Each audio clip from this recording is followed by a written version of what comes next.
जम्मू कश्मीर उच्च न्यायालय के मुख्य न्यायाधीश अली मोहम्मद मागरे ने उच्च न्यायालय के परिसर में ई सेवा केंद्र और ई फाइलिंग हेल्प डेस्क काउंटर का उद्घाटन किया। इस अवसर पर chairperson IT community justice Sanjeev Kumar और अन्य भी मौजूद रहे। अनूप कुमार शर्मा ने इस मौके पर कहा कि ई फाइलिंग हेल्प डेस्क काउंटर से वकीलों और लोगों को काफी मदद मिलेगी।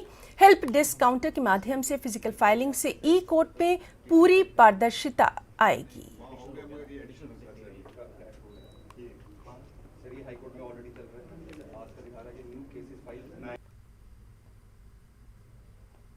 ने ई सेवा केंद्र और ई फाइलिंग हेल्प डेस्क काउंटर उसका यहाँ पे इनाग्रेशन किया।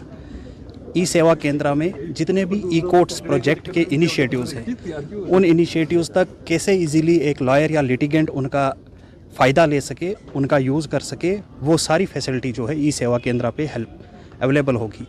ई सेवा केंद्र फैसिलिटेट करेगा सभी ई कोर्ट्स प्रोजेक्ट्स के फ्रूट्स को हासिल करने में।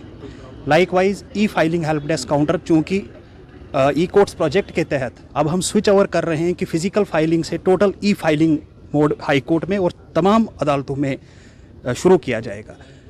तो ये जो ई फाइलिंग हेल्प डेस्क काउंटर है ये फैसिलिटेट करेगा लॉयर्स और लिटिगेंट्स को इनिशियली कि आपने कैसे ई फाइलिंग पोर्टल पे जाकर फाइलिंग करनी है, उसमें कैसे यूज़र आईडी क्रिएट करना है, वो जो कि वन टाइम एक्सरसाइज है, और उसके बाद फाइलिंग कैसे होगी। तो वही हेल्प डेस्क काउंटर ये सुप्रीम कोर्ट ई कमेटी की गाइडलाइंस के अंडर यहाँ पे जो है वो एस्टेब्लिश किया गया।